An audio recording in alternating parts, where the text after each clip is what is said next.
वाकमधीमहे वृणीमहे च तत्राद्यौ दम्पती जगतां पती नतोऽस्म्यहं त्वाखिलहेतुहेतुं नारायणं पूर्णमध्यमव्ययम् यन्नाभिघातादरविन्दकोशात् ब्रह्माभिलाषी तृतीयेकलोकः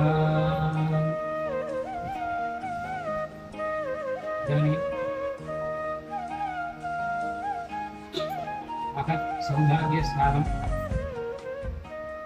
श्रीमद्भागवत सप्ताहविधिना पारायणादिकं तेन रूपेण भगवतः श्रीकृष्णस्य आराधनं च भगवतः दिव्य अनुग्रहेण सम्यक् संपूर्णतां प्राप्तम् इति परमपूज्यानां महागुरूणां प्रत्यक्षदैवभूतानां समनुग्रहेण अन्येषां च भागवत आचार्याणाम् अनुग्रहेणैव अस्माकं जन्मनि ईदृशं भाग्यं फलति। नो चेत् भागवत श्रवणं वा भागवत पारायणं वा न सुलभतया सर्वेषां लभ्यते, अपि तु भाग्यविशेषवतामेव लभ्यते। तत्रापि मूलहेतुः परिपूर्ण अनुग्रहः गुरूणाम् इति तत्र संशयः नास्ति। गुरोरनुग्रहेणैव पुमान् पूर्णः प्रशान्तये इति तावत् भगवतः कृष्णस्य वचनम् अस्ति किल। तद्वत् भागवतपारायणेन कथाश्रवणेन च किं लभ्यते, किं फलम्? अनेकानि पुराणानि सन्ति, 18 पुराणानि सन्ति, उपपुराणानि अपि अनेकानि सन्ति, इतिहासद्वयमस्ति। भारतदेशे अनेकग्रन्थाः सन्ति, वेद अनुसारिणः। वेदः एव मूलभूतः ग्रन्थः। वेद अनुसारिणः अनेके ग्रन्थाः सन्ति, तथापि सर्वेषु तेषु भागवतम् अत्युन्नतम् अतिश्रेष्ठं पुराणानाम् इदं तथा इति कथयन्ति। निम्नगानां यथा गङ्गा, देवानाम् अच्युतो यथा, वैष्णवानां यथा शम्भुः, पुराणानाम् इदं तथा। नदीषु गङ्गा श्रेष्ठा, देवेषु अच्युतः श्रेष्ठः, वैष्णवेषु शिवः श्रेष्ठः। तद्वत् पुराणेषु भागवतम् अतिश्रेष्ठम् इति श्लोकः भागवते एव अस्ति। श्रीमद्भागवते एव अयं श्लोकः अस्ति। किं श्रेष्ठ्यं, कुतः उत्तमः इति कथ्यते इति शङ्का। तत्र समाधानमपि श्रीमद्भागवतमेव कथयति। तत्र ज्ञानविरागभक्तिसहितं नैष्कर्म्यम् आविष्कृतं तच्छृण्वन् विपठन् विचारणपरो भक्त्या विमुच्येन्नरः इति अस्ति।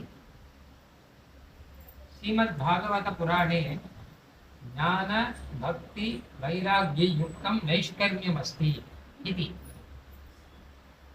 सामान्यतः पुराणपठनात् ज्ञानं लभ्येत अथवा क्वचित् भक्तिः लभ्येत, परन्तु भागवते तु एकैकस्मात् अपि श्लोकात् ज्ञानं भक्तिः वैराग्यम् इति सर्वं लभ्यते इति। ज्ञानभक्तिवैराग्यपूर्णं पुराणम् इदम् इति वक्तुं शक्यते। सामान्यतः एवं कथयन्ति, श्रीमद्रामायणेन ज्ञानं लभ्यते, तत्त्वज्ञानं लभ्यते, महाभारतेन वैराग्यं लभ्यते। कुतः इति चेत् तत्र भ्रातॄणामेव परस्परं कलहः, कुटुम्बे अन्तःकुटुम्बे कलहः इति तद्दर्शने वैराग्यं लभ्यते। परन्तु श्रीमद्भागवते ज्ञानं भक्तिः वैराग्यं नैष्कर्म्यम् इति सर्वम् अत्र भगवतः अनुग्रहेण लभ्यते इति वदन्ति।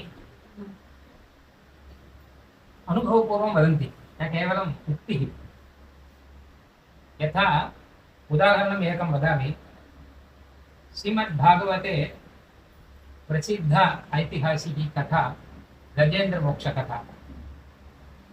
सर्वे वयं जानीमः। ग्राहेण गृहीतः गजेन्द्रः न केवलं श्रीमद्भागवते, वामनपुराणे, बहुत्रपुराणेषु प्रसिद्धा इयं कथा। तत्र वामनपुराणे उक्तमस्ति, बालानां शिशूनां का कथा प्रथमं वक्तव्या। शिशूनां कृते कथा वक्तव्या। शिशूनां कृते कथां कथयन्ति पितामहः मातामहः पितामह्यः कथयन्ति, का कथा प्रथमं वक्तव्या इति प्रश्नः।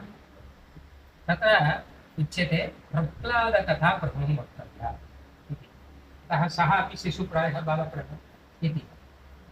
तदुपरि वामनपुराणे एकः प्रश्नः, सत्यं, परन्तु प्रह्लादस्य निकटे का कथा प्रथमम् उक्ता इति। प्रह्लादस्य माता कयाधुः इति। प्रह्लादस्य पिता तावत् हिरण्यकशिपुः, तस्य कथा अन्या। प्रह्लादस्य माता कयाधुः इति प्रसिद्धा। वेदे अपि प्रह्लादो हवैकायाधवः इति अस्ति।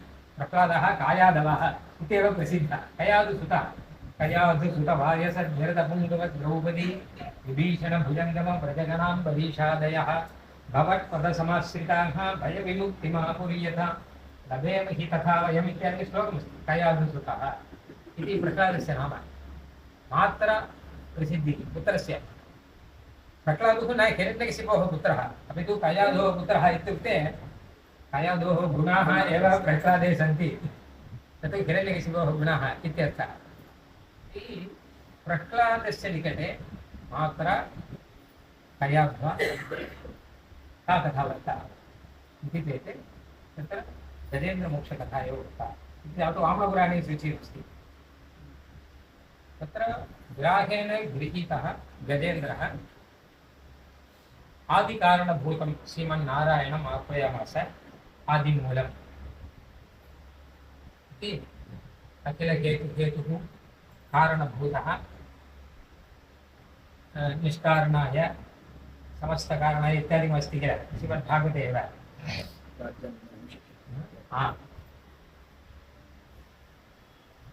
तादृश आदिकारणभूतः आहूतः। तदानीं सर्वे देवाः तत्र सन्नद्धाः।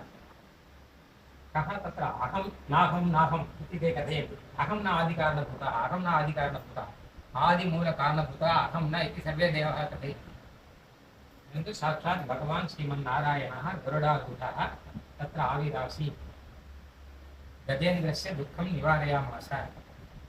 ग्राहञ्च हतवान् चक्रप्रयोगेन इत्यादिकमस्ति किल।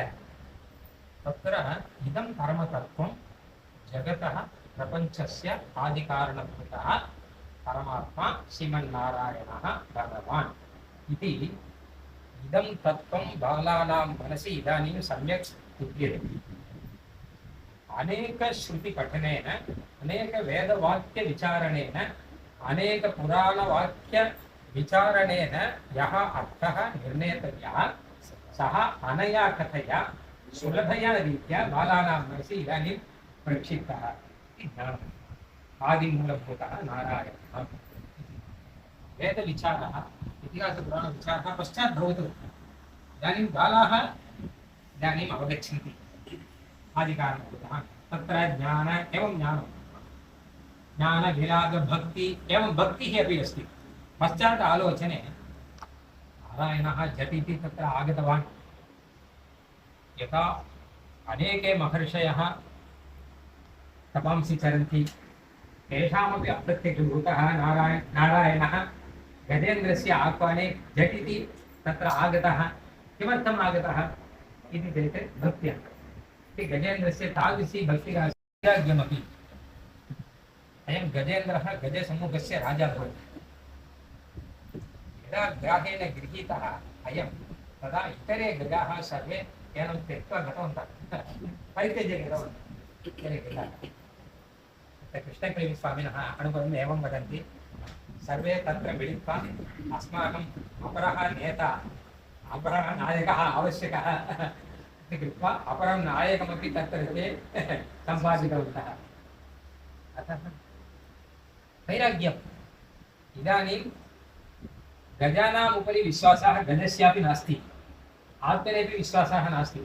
अहङ्कारः ममकारः इति सर्वाः यदा परित्यक्तः तदा भगवान् श्रीमन्नारायणः तस्य एकागतिः नारायणपरागतिः इति नारायणः परागतिः भवति इति तावत् सकलसुहृद्बन्धुजन विजितस्य गजेन्द्रस्य यथा नारायणः एव परागतिः इति बुद्धिः उत्पन्ना तद्वत् तादृशं वैराग्यम् अस्ति चेदेव इदं तत्त्वमपि सुप्रतिष्ठितं भवति इति वैराग्यमपि तत्र सूच्यते।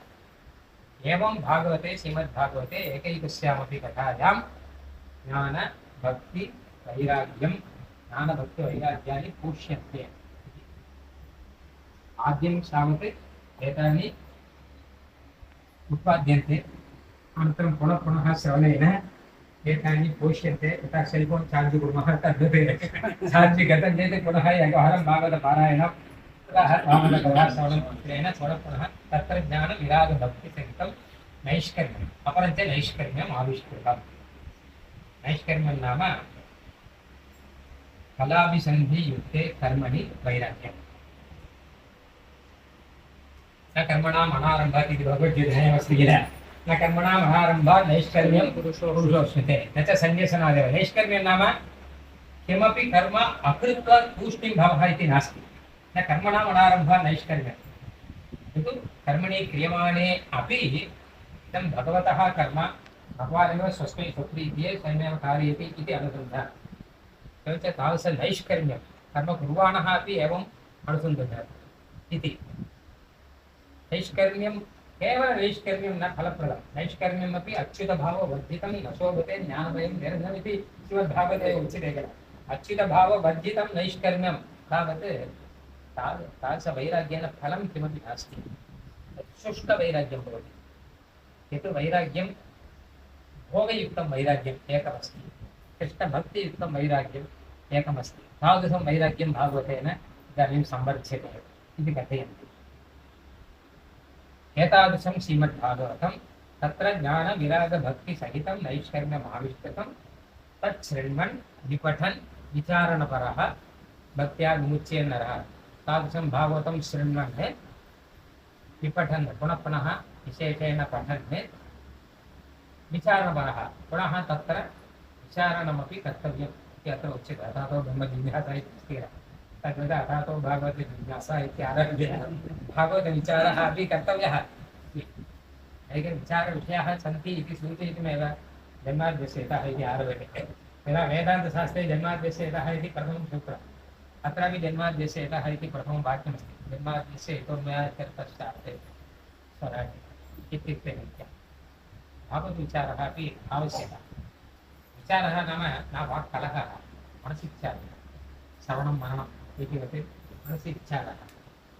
एवञ्च श्रवणं पठनं विचारणं तत् शृण्वन् विपठन् विचारणपरः भक्त्या एवं प्रेमाणे भक्त्या विमुच्येत तर्हि मोक्षः मोचनं भवति।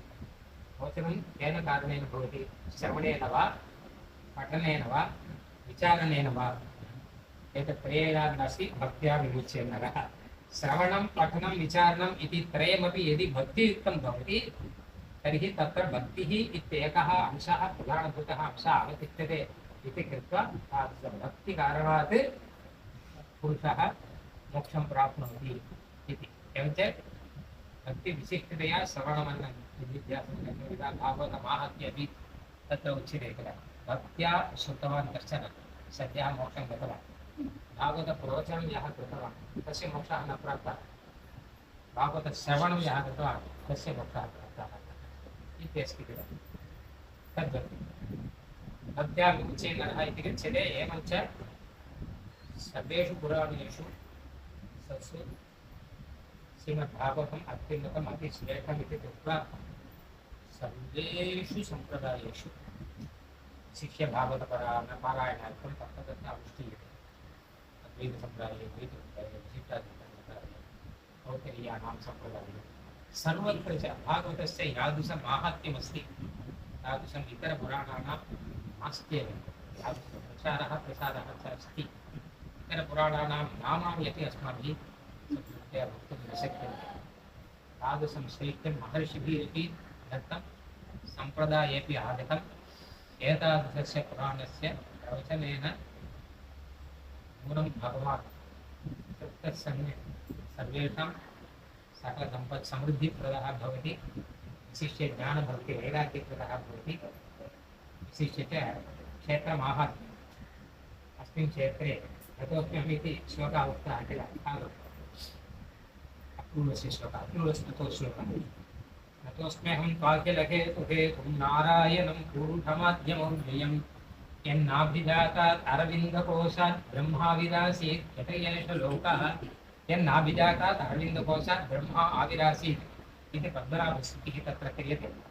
श्रीकृष्णस्तुतिव्याजेन अपूर्वः तत्र गङ्गायां निमग्नः, अन्तर्गङ्गा, गङ्गाजलस्य अन्तः पद्मनाभं पश्यति, पुनः बहिः श्रीकृष्णं पश्यति इत्यस्ति किल। अतः एवं स्तौति, एवम् अपूर्वस्तुतौ अस्ति। साक्षात् श्रीकृष्णस्य अवतारः श्रीपद्मनाभः इति क्षेत्रमाहात्म्ये अस्ति। ब्रह्माण्डपुराणे क्षेत्रमाहात्म्ये दिवाकरयतेः प्रत्यक्षार्थं साक्षात् श्रीकृष्णः एव अत्र आविर्बभूव इति। श्रीकृष्णस्य एका न्यूनता कृष्णावतारे आसीत्। का इति चेत् कृष्णावतारलीला सर्वापि लीला उत्तरदेशे एव प्रसिद्धा, दक्षिणदेशे नास्ति। श्रीरामावतारस्य दक्षिणदेशपर्यन्तम् आगतवान्। अत्र सेतुनिर्माणपर्यन्तं श्रीरामावतारस्य माहात्म्यमस्ति। श्रीरामसेतुः इत्यस्ति किल। एवं च दक्षिणदिक्पर्यन्तं तत्र बहवः देशाः श्रीरामपादेन पाविताः भूताः सन्ति। परन्तु कृष्णावतारस्य माहात्म्यं तत्रैव स्थगितं वर्तते, उत्तरदेशे एव, दक्षिणदेशे नास्ति किल इति शङ्कायां तदर्थमेव कानिचन वृत्तान्तानि आगतानि।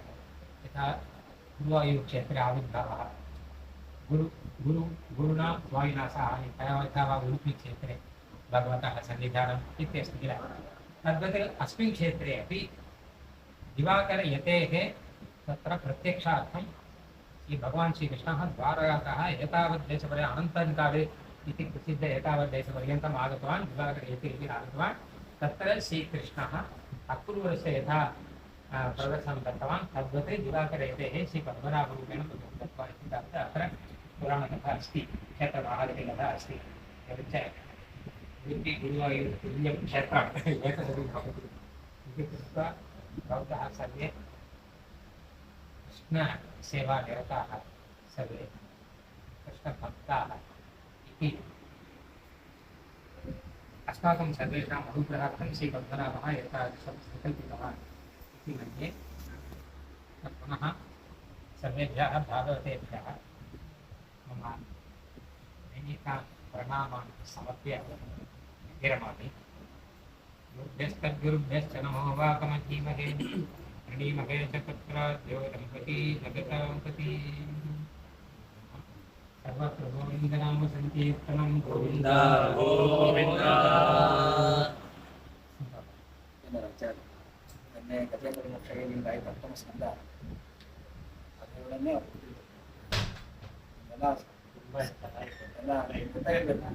ಸಿಂಪಲ್ ಆಗಿತ್ತು ನಮಗೆ.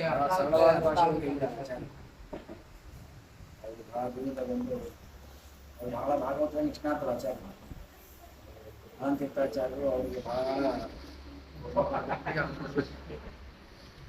ನಮಗೆ ದರ್ಶನಾದಿಗಳ ವ್ಯವಸ್ಥೆ ನಿತ್ಯ ಕರ್ಕೊಂಡು ಅವರಿಗೆ ದೇವ ದರ್ಶನಾದಿಗಳೆಲ್ಲ ಮಾಡಿಸಿ ಇವೆಲ್ಲ ವೇದಪಾರಾಯಣದ ವಿದ್ವಾಂಸರು ಎಲ್ಲರೂ ಕೂಡ ಅಕ್ಷರವಾಗಿ ಬಂದಿದ್ದಾರೆ. ಎಲ್ಲರಿಗೂ ಸೌಭಾಗ್ಯ ವೇದಗಳಿಗೆ ಬಂದಿದ್ದೆಲ್ಲ ಒಂದು ಉತ್ಸವ ಕೂಡ ತಪ್ಪದೆ ಪ್ರತಿನಿತ್ಯವೂ ಉತ್ಸವದ ದಿನದಲ್ಲಿ ಬಂದು ನಿಂತು ಪಾರಾಯಣ ಮಾಡ್ತಾರೆ. ಯಾರೂ ಕೂಡ ದಕ್ಷಿಣೆಯನ್ನು ಅಪೇಕ್ಷಿಸಿಕೊಂಡು ಬರೋಂಗಿಲ್ಲ. ಇವರು ಈಗಿನ ಕಾಲದಲ್ಲಿ ವೇದವನ್ನು ಕಲ್ತ್ರೆ ಕೂತು ಒಂದು ಕಡೆ ವೇದ ಪಾರಾಯಣ ಮಾಡಿದ್ರೇನೆ 2,000 ರೂಪಾಯಿ 3,000 ರೂಪಾಯಿ ಬಂದ್ಬಿಡುತ್ತದೆ. ಅಂತ ಜಾಗದಲ್ಲಿ ಕಂಠಸ್ಥವಾಗಿ ಎಲ್ಲಾ ವೇದವನ್ನು ಇಟ್ಟುಕೊಂಡು ನಾವು ಸಮುದ್ರ ಸ್ಥಾನಕ್ಕೆ ಹೋಗಿದ್ವಿ. 9 ಕಿಲೋಮೀಟರ್ ಇಲ್ಲೇ ಇಲ್ಲ. ಈ ಒಳಗಡೆ 4 ಪ್ರದಕ್ಷಿಣೆ 4 ಪ್ರದಕ್ಷಿಣೆ ಹಾಕಿ ಹೋಗ್ಬೇಕು. ಇವರೆಲ್ಲರೂ ಅನುಭವಿ ಎಲ್ಲರೂ ಸ್ವತಃ ವೇದ ಹೇಳ್ಕೊಂಡು ನಡಿಬೇಕಾದ್ರೆ ಕಾಲು ನೋವಾಗುತ್ತೆ, ನಡಿಬೇಕಾದ್ರೆ ಉಪವಾಸ ಬರುತ್ತೆ, ಏನುಸಿ ಬರುತ್ತೆ, ಸಾಕಾಗುತ್ತೆ, ಆಗ್ಬಿಡುತ್ತೆ, ಹೋಗುತ್ತೆ. ನಾನೆಲ್ಲ ಕಡೆ ಒಂದೇ ಪ್ರಕಾರವಾಗಿ ವೇದವನ್ನು ಉಚ್ಚಾರ ಮಾಡ್ತಾ ಸ್ವತಃ ಅಲ್ಲಿ ಸಮುದ್ರ ಸ್ನಾನ ಮುಗಿಸ್ಕೊಳ್ಳೋ ತನಕ ಸತತವಾಗಿ 9 ಕಿಲೋಮೀಟರ್ ನಡ್ಕೋತ ಪ್ರಯಾಣ ಮಾಡೋದು ತುಂಬ ಕಷ್ಟ ಇದೆ. ಹರಟೆ ಹೊಡ್ಕೊಂಡು ಮಾಡ್ಬೋದು, ಹರಟೆ ಹೊಡಿತಾ ಎಂಜಾಯ್ ಮಾಡ್ತಾ ಏನೋ ಜೋಕ್ ಹಾಕೋತ ಮಾಡ್ಬೋದು. ವೇದ ಪಾರಾಯಣ ಮಾಡ್ತಾ ಭಕ್ತಿಯಿಂದ ಹೋಗೋದು ತುಂಬ ಕಷ್ಟ. ಯಾಕಂದ್ರೆ ನೀವು ಗೀತಾ ಪಾರಾಯಣ ಮಾಡ್ಕೋತ ವಾಕಿಂಗ್ ಮಾಡಿ ಅವಾಗ ಅದಕ್ಕೆ ಕಷ್ಟ ಗೊತ್ತಾಗುತ್ತೆ. ಹಾಗೆ ಈ ಬಿಸಿಲೊಳಗಡೆ ತಲೆ ಮೇಲಿನಿಂದ ಕಾಲ ಮೇಲಿನಿಂದ ಬಾಯಲ್ಲಿ ವೇದ ಹೇಳ್ಕೋತ ಪಾರಾಯಣ ಮಾಡಿ ದೇವರಲ್ಲಿ ಭಕ್ತಿ ನಿಮಗೆ ಹೇಳ್ದಂಗೆ ಇಲ್ಲಿ ಏನೋ ಅಪೇಕ್ಷೆ ಇರುತ್ತೆ. ದೇವರ ಭಕ್ತಿಯಿಂದ ಅದನ್ನು ಪಾಲನೆ ಮಾಡ್ತಾರೆ ಬಂದಿದ್ದಾರೆ. ನಮ್ಮ ಭಕ್ತಿಯ ಪೂಜ್ಯ ಶ್ರೀಪಾದಂಗಳವರ ಅನುಗ್ರಹ ಹೀಗಾಗಿ ನಾನು ಅವರಿಗೆ ಶ್ರೀಕೃಷ್ಣ ಅರ್ಪಣಮಸ್ತು. ನಾಹಂ ಕರ್ತ ಹರಿಕರ್ತ ಪೂಜಾ ಧನಜಾತಿವನ್ ಪ್ರಸಾದ ಪುನಃ ಪುನಃ ಕರ್ಮನ್ಯಾಸೋ ಹರಾಯ ವಿಷ್ಣು ತೃಪ್ತಿಕರಸ್ಸದ ಅನೇನ ಭಾವೇತ್ವಂ ವಾಪ್ನವತು ನಮಃ ಶ್ರೀಕೃಷ್ಣ ಅರ್ಪಣಮಸ್ತು. ಶ್ರೀ ಅನಂತಾರ್ಪಣಮಸ್ತು.